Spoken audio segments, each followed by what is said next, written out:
right, that is our focus this morning here at Dick Bell Park, and I'm joined by the president of BOATsmart, Cam Taylor. Good morning. Good morning, how are you? I'm great. I'm sorry that you had to be susceptible to that. We are having a debate about what is on the shelf behind the set. Owls, glass bowls. Look, Right, I got it. And it's funny because we spend so many hours there every single morning, but none of us notice exactly what is on there. So, all right, so we're talking boating safety today, and I think the first thing that we need to talk about is the problem with this life jacket. Yeah, that's not right at all. Oh, come on. It says 30 to 60 pounds, Cam. I might be like 5 pounds. You're just over the limit. Just over the limit. So we're going to take that one off. So you might have to help me peel it off. All right. So this one's great for kids, of course, but we're going to get you in this great inflatable. Okay, so we're seeing these more and more. This is a PDF. The PFD. PFD.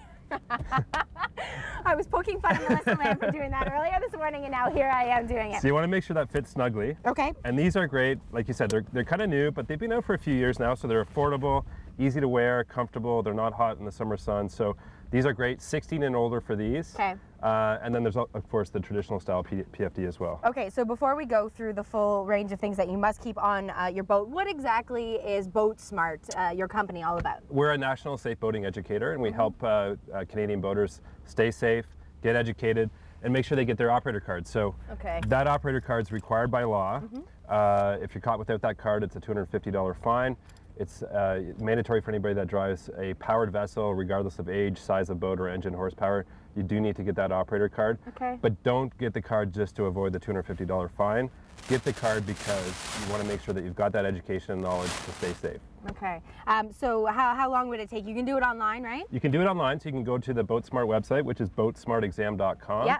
Click on Get Started Now. The study guide's available online, practice quizzes. It takes about 3 hours in total, but you can log in and out. Right. If you need to get it for this long weekend, it's great because we've got special discounted pricing for family members. Perfect. And you can print a temporary slip immediately when you pass. But get that knowledge, that's going to help you be confident. Good, okay, yes, because it's when you're in those sticky situations that you want to be able to resort to that training, right? And just know what to do immediately. That's right. Instead of second guessing. Okay, so what is mandatory to have on board? It depends on the size and type of boat you have, but this is a pretty standard 20-foot boat that you might see at cottages. Standard. This boat is a luxury vessel. We were taking wakeboarding later. But so at a boat of this size, you know, you need some basic equipment like this is something that every boater should have. So that's a boat safety kit.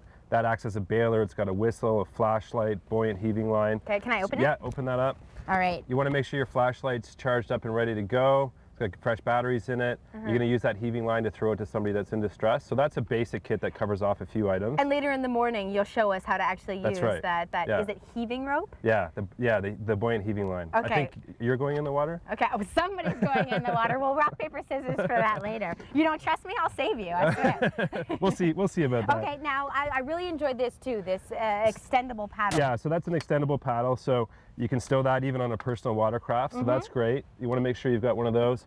This boat's got an inboard gas tank and engine, so you want to make sure you've got a fire extinguisher. See the dial there? You want to make sure it's charged up and ready to go for the season. Okay. The important thing with this equipment is make sure it's ready to go, make sure your passengers know how to use it, where it is. And again, it's just like the BOATsmart operator card. Don't get it just to avoid the fine. Right. Have it on board so that in case of emergency, you're ready to go. Right. Well, we were talking earlier about how there were 6,000 boating accidents in last year alone. 125 of those resulted in fatalities. So you absolutely want to have all of your bases covered. Now, I have been looking at your pull cord all morning. This little thing? Yes. So when the PFDs, when you go into the water, if you need to, you pull on the cord and it inflates, right? Yeah, there's two styles. So these are manual, so we can inflate those. Or there's an automatic version as well. Are you doing mine? Can I do yours? Yeah, you gotta. There you go. Look at that. I have been dying to do that. Okay, so we will continue to spend the morning with BOATsmart, covering all of the safety measures that you need to have covered if you're heading out onto the water this July 1st weekend. A reminder that you can head to the website and complete that boating safety license and course online if you need to do it in a couple of hours.